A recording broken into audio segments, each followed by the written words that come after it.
అందరికీ కుస్తీ కర్రసాము లాంటి కళలు నేర్పించిన గౌరవనీయులైన గురువర్యులు సారీ ఓకే సత్యమూర్తి గారి తోడబుట్టిన తమ్ముడు మన బాలుకి పోటీ అండి.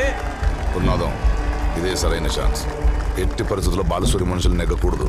మనం నెగ్గితేనే మనం అనుకున్నట్టు జరుగుతుంది. ఏం కంగారు పడకన్నా, బాలసూరి పని పట్టడానికి మన వాళ్ళని సిద్ధం చేశాను. ఏం బాలు బరిలోకి దిగలేదే? దిగట్లేదయ్యా. మరి అలాంటప్పుడు పేరు ఎందుకు ఇచ్చావు? నేను దిగట్లేదని చెప్తున్నానయ్యా. నా తరఫున పేరెవడు దిగుతున్నాడు ఇటే. మరి అలాంటప్పుడు అతని పేరు ఇవ్వచ్చు కదా. అతని పేరు గాని ఇచ్చుంటే ఇక్కడున్న 35 మంది భయపడి గుండె పగిలి చస్తారు. సాలే ఆపోయా, ముందాని రమ్మని చెప్పు. ఎవడు గుండాకి సత్తాడో అది చూద్దాం. ఈ ఊర్లో నేను కుస్తీ పడ్డావు, నువ్వు చూడలేదుగా? నీ కుస్తీ సంగతి పక్కన పెట్టు. ముందు మావాడు ఎట్టా వస్తున్నాడో ఒకసారి చూడు. దోల్సీనా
కళ్ళజోడెట్టుకున్న కాలభైరవుళ్ళ నికార్స్గా ఉన్నాడు.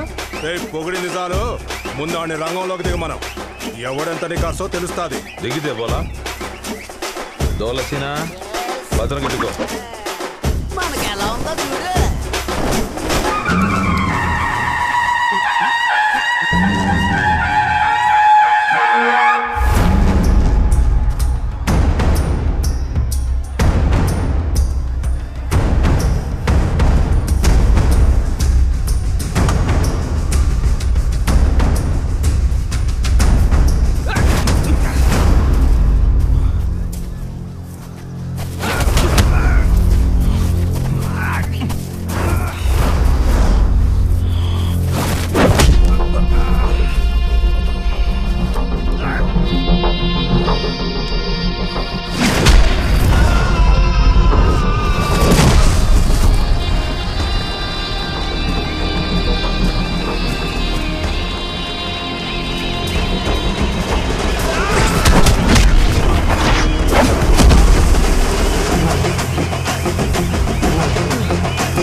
ఇంకెవడు దిగలేడు.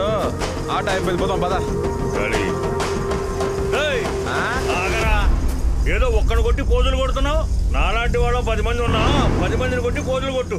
10 మంది ఏంట్రా, ఎంత మంది దిగినా మా వాడు కొట్టుబడేస్తాడు. ఏసేరా.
మా ఓడి నెగ్గేశాడు కదా, ఆ కప్పు సింపో చేతులు ఎట్టేస్తే మా మానాన్ని మేము పట్టుకెళ్ళిపోతాం. మా ఇంకేం పని అయ్యా లేదు. ఇచ్చేద్దామా?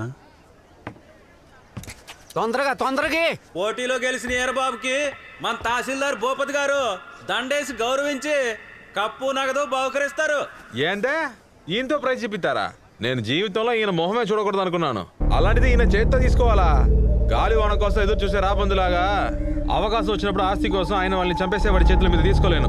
మాంస్, ఈ రాజుగారి చేతుల మీద ప్రైజ్ తీసుకోవడానికి మన యువరాజు గారిని రమ్మను. తీసుకురండి రా.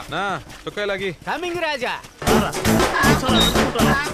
నీకు బహుమతి ఇవ్వడానికే తహసీల్దార్ ఎదుర్కొంటున్నారు.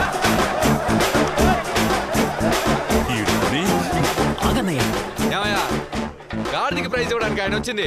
గాడిదని అలాగనే వింటానా? అది మూటలు మోయడానికైనా పనికి వస్తుంది, ఇంటానికి కూడా పనికిరాడు. ఒరే ఈరబాబు, వచ్చామా గెలిచామా వెళ్ళామా అంతే. అడ్డమైన కుక్కలతో మనకు పనేంట్రా? అంటున్నారు, కుక్క అంటున్నారు. మీ అమ్మ ఆస్తిని నీ సంతకం లేకుండా ఎవడు ఏం చేసుకోలేడురా. చేసి చూపిస్తారా? రే సత్యమూర్తి, నీలాగే ఒక మొండోడిని పొగరబోతుని పెంచిందే కాకుండా ఊరందరి ముందు నన్ను అవమానించాలనుకుంటున్నావా? ముందు మీ అంత తెలుస్తారా? నువ్వు అస్సలు మారలేదు కదా. మా మావంతు నువ్వు తెలుస్తావో లేదా నీ అంతు నేను తెలుస్తానా చూడు.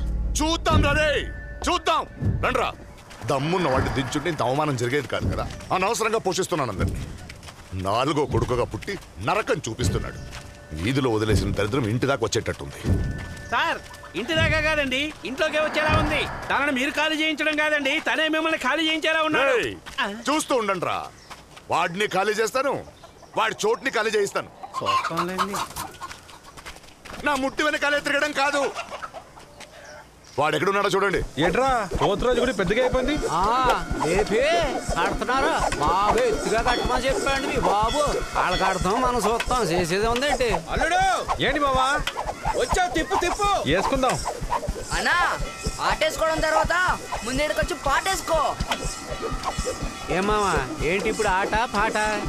ముందు పాటేసుకుందాం. నీకు ఎన్నిసార్లు చెప్పాలి పిల్లలు స్కూల్ నుంచి వచ్చే టైంకి ఇక్కడ ఐస్ క్రీమ్ అమ్మద్దని? చూడమ్మా, నేను ఎప్పుడు ఐస్ అమ్మాలో ఐస్ అమ్మకూడదు, నువ్వు చెప్పకూడదు. డబ్బు లేకపోతే బయటికి ఎందుకు వస్తున్నా? తలుపులు వేసుకుని ఇంట్లోనే కూర్చోవచ్చు కదా. ఏంటి ఊరుకుంటుంటే ఓ రెచ్చిపోతున్నా? కొట్టారంటే ఒక ఏంటయ్యా ఆడవాళ్ళంటే మర్యాద లేకుండా నువ్వు మాట్లాడుతున్నావు?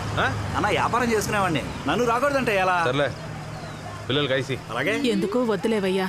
ఏమవుతున్నా నా అన్న పిల్లలకి నేను కొనివ్వకూడదా? మీ కాకపోతే ఇంకెవరికా దమ్ముంది ఫ్యామిలీలో? ముత్యాలు ఏటక్క ఇంట్లోంచి పంపించేస్తానని భయపడుతున్నావా? అలా పంపించడం మంచిదే. ఎవరు బతికేదో వాళ్ళు బతుక్కుంటాం.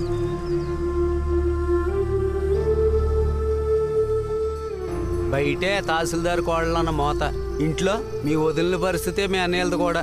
5 రూపాయలు పెట్టి పిల్లలకి ఐసులు కూడా కొనివ్వలేని పరిస్థితిలో పెట్టాడు వాళ్ళని మీ అయ్య. ఎక్కడున్నారా? ఏంటి చిన్నానా? అక్క ఫ్లెక్సీలన్నీ వచ్చేసారా? కట్టాలి కదా, తొందర రండి. అలాగే చిన్నానా.